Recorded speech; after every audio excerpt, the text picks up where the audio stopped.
Buongiorno Claude. Buongiorno. E anche questa volta ho due domande per te. Sì? E la prima domanda è questa. Nella tradizione di Desikachar e Krishnamacharya Oui. che noi seguiamo, Oui. è molto importante l'autonomia dell'allievo, del praticante. Sì, oui. Contemporaneamente è molto importante la relazione tra l'insegnante e il suo allievo. Oui. Ci puoi dire qualche cosa rispetto a questi due aspetti e come integrarli? Comment cet aspect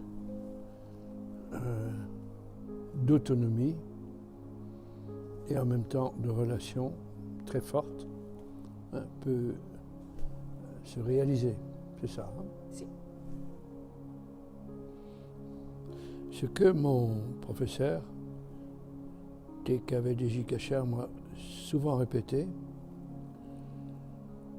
c'est que, et il le disait en utilisant les mots traditionnels, je vais dire, c'est que le professeur doit être un serviteur. Mais serviteur dans le sens suivant, c'est qu'il est au service du yoga et de sa transmission. Donc il est au service de la personne à qui le yoga est enseigné. Mais le rôle de l'instructeur, du professeur, présente une certaine puissance, une certaine force qui fait que on pourrait penser qu'il donne des informations, des indications à son élève avec l'autorité de l'enseignant. Mais l'autorité de l'enseignant, elle est là, elle existe, elle est forte. Mais ce n'est pas une autorité qui écrase celui qui reçoit l'enseignement, mais qui en fait libère celui qui reçoit l'enseignement. C'est-à-dire que l'habileté d'un enseignement bien donné vient de cette connaissance, cette expérience que le professeur a et sur laquelle il va se fonder pour faire passer le message à l'élève qui lui va pratiquer, va appliquer cela et devenir progressivement de plus en plus autonome. Il y a d'ailleurs un terme sanskrit, le mot Svatantra, que tu connais, qui représente cette autonomie. Le fait que le pratiquant, au bout d'un certain temps, peut lui-même décider des pratiques qu'il va faire et comment et dans quel objectif, dans quel but. Et tout ça vient de cette qualité de relation qui existe entre celui qui enseigne et qui en principe possède le savoir et l'expérience, et celui qui reçoit l'enseignement et qui est toujours pas vraiment un débutant, mais qui, en relation à l'enseignant, est quelqu'un qui doit recevoir. Donc l'élève reçoit, mais le professeur donne sans une autorité écrasante du tout. Il donne comme un serviteur donne à son maître. Donc quelque part, l'enseignant devient le serviteur du yoga et de l'élève, tout en conservant son autorité, tout en conservant son savoir. E c'est comme ça que les choses évoluent le mieux.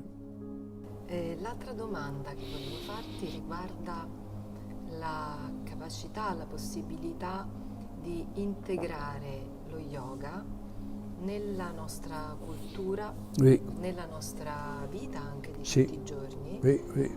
senza sentirlo come una cosa a parte, una cosa a sé stante, invece sentirlo come qualcosa che fa parte della nostra vita quotidiana. Donc la question porte sur le fait que le yoga c'est une discipline qui s'est développée en Inde dans un contexte culturel, religieux, social différent et qui maintenant est en train de se développer dans le monde entier. C'est bien ça.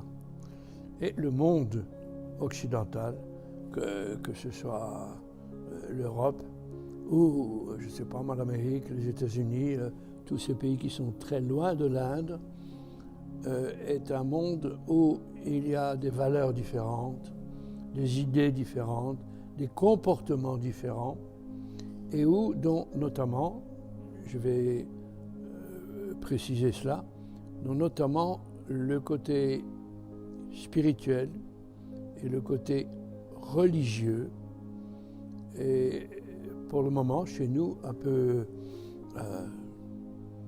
je dirais qu'en Occident, les religions n'ont plus le même impact qu'elles ont eu il y a quelques siècles. Et donc, le rôle important que le yoga peut jouer dans notre société, ce n'est pas de nous imposer une façon de faire qui est celle de l'Inde, mais c'est de faire passer les grandes valeurs universelles de l'enseignement du yoga en Occident. Et c'est tout à fait réalisable. C'est le travail de l'enseignant. C'est de comprendre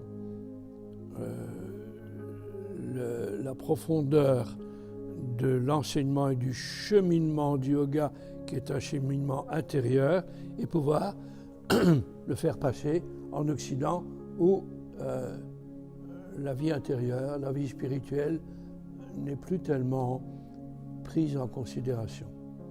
Et je pense que c'est très très possible parce qu'il y aura toujours, dans tous les peuples, dans toutes les sociétés, un besoin de calme, de paix, de joie intérieure. Et ce besoin-là, il est permanent et profond et important. Mais dans notre société, on ne parle pas beaucoup de cela. Alors, c'est à nous, enseignants de yoga, de comprendre cette dimension et de pouvoir utiliser les termes justes pour faire passer cette dimension et la faire apprécier à nos élèves. Alors, on pourrait dire que l'instructeur de yoga en Occident doit rester un occidental, continuer à comprendre quelles sont les caractéristiques de notre culture et aller chercher dans le yoga et dans les instructions données par nos maîtres de yoga indiens, hindous, aller chercher la substance et puis présenter les choses dans notre langage à nous. Je prends l'exemple de la religion. On ne peut pas dire le yoga est une religion. Ce n'est pas correct de dire que c'est une religion. Ce n'est pas une institution religieuse. C'est une proposition de vie qui permet de progresser lentement, pas à pas, vers une connaissance de plus en plus réelle, profonde, de ce que nous sommes au plus profond de nous-mêmes.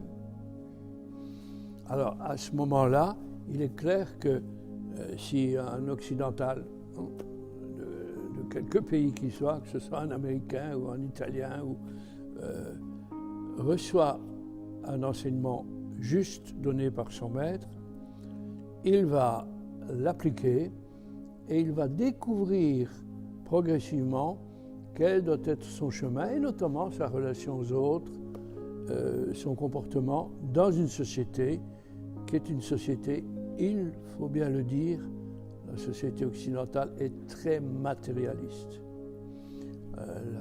La valeur des choses extérieures, de la matière, joue un rôle très important chez nous. Mais chaque être humain que nous sommes créés pour découvrir ce que nous sommes au plus profond de nous-mêmes. D'où la relation aux choses matérielles. Je ne dis pas qu'il faut la rejeter, il faut la comprendre et l'ajuster.